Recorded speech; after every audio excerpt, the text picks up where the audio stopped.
Ito po huwag niyo kakalimutan. Sa gitna po ng dilim ng mundo, ang Diyos po hindi nakatingin lang. Sa gitna ng dilim ng mundo, ang Diyos po ay nagliliwanag sa pamamagitan ng church. Isaiah 60, verse 1 and 2. When deep darkness covers the earth, God is rising through us, so we are arising. We are rising, we are arising, we are shining.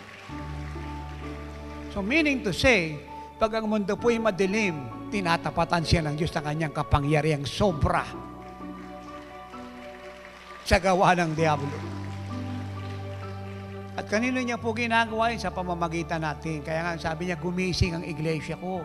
Mula roon sa mga patay, bumangon ka. Kasi marami po mga churches, patay, backslider. Bumangon ka. At yung ilaw ni Kristo magliliwanag sa iyo. Huwag po natin kakalimutan. Ano pong sabi ng Genesis, verse 1? In the beginning, God created the heavens and the earth, verse 2. And the earth is without form. Amen. Without form. In darkness, the earth. Ano pong sabi ng verse 2, letter B, ng Genesis 1? But the Spirit of God is moving. Ano pong ginagawa ng Holy Spirit?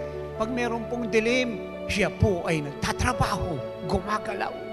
Now, let me say this. Listen. Church, listen to me. Habang ang Holy Spirit ay nasa mundo at tayo nasa mundo, ang dilim ay hawiin ng Diyos. Hanggang tayo ay nasa mundo at ang Holy Spirit ay nasa atin, nasa church, ang dilim ay mawawala na. Habang ang church at ang Holy Spirit ay nasa mundo, purihin ng Panginoon, ang Diyos ay magtatrabaho, magliligtas. Now, ano po ang unang-una natin dapat gawin para maabot po ang buong mundo at mawala sila sa krisis? Number 1, live a life of prayer and fasting. Bigyan po natin din po yung prayer. Hindi lamang po prayer, basta prayer. It must be an earnest prayer. At yun po ang sabi ng Luke 18:1-8, I quote verse 1, Jesus said a parable to them, that men always ought to pray and not lose heart, sa ibang translation, and do not give up. Huwag daw po tayong tumigil manalangin. Personally and corporately, huwag tayong tumigil. Nanalangin na tayo, manalangin pa tayo.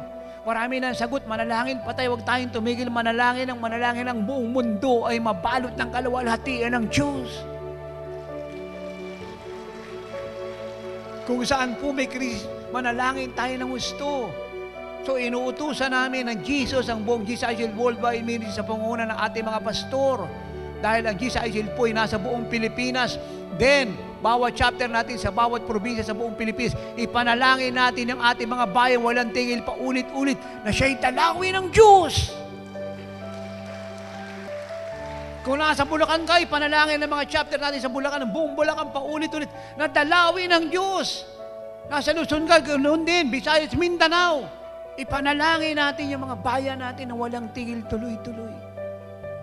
Kaya dapat lahat sumasama. Dapat nakikiisa. Amen. Huwag daw po tayong tumigil manalangin. Huwag daw tayong magsawa. Kaya ano yung pangyayari? Hindi natin gusto manalangin tayo. Tapatan natin ang panalangin. Hawakan natin pangako ng Lord.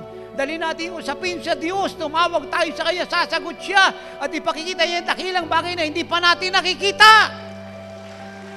Jeremiah 33 verse 3. Humingi tayo bibigyan, humanap tayo makakasumpong, amen?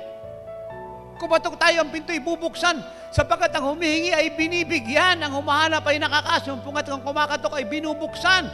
Huwag daw tayong tumigil ng kakahingi, kakakatok at kakahanap dahil tayo bibigyan, bubuksan at makakakita po tayo ng hinahanap natin. Amen? Dahil yung ating mga luha, sangayon sa Psalm 56 verse 8, nilalagay na Diyos sa bote. Anong ibig niyang sabihin? Naalala niya. Ino-honor niya, hindi niya kinakalimutan. Kaya wag po tayong tumigil manalangin. Tama na yung kakasalita ng negative, ng mga doubting word, evil, useless word, at murmuring word. Pray, pray, pray! God answers prayer! May kabigat ng ipanalangin mo. May gumugulo sa'yo, ipanalangin mo.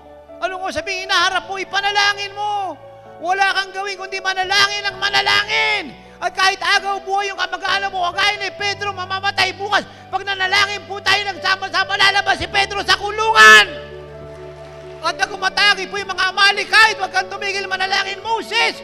Pagpagod ka na, isama mo si Aaron niya kasi Hur. Manalangin ka, matatalo ni Diyos. Wala dyan sa buong Pilipinas, buong mundo. Amen. At pagka kinulong ng Diablo, ang buhay mo, pamilya mo, manalangin ka, Pablo. Silas, magpuri ka. Magpapadala ang Diyos ng lindol. At ikaw na nakulong ay palalabasin niya. Yung kasama mong nakulong ay palalabasin niya. At yung nakulong, pati pamilya ay ilalabas at iniligtas niya. Hallelujah! Huwag po tayong tumigil manalangin. Kung meron mong panahon na tayo ba'y manalangin ngayon na. Wala pong pag-asang maligtas ang bansa at buong mundo, pati pamilya natin, at mawasak ang gawa ng Diablo. Malibang mabuhay tayo sa pananalangin, huwag tayong tumigil manalangin ang manalangin.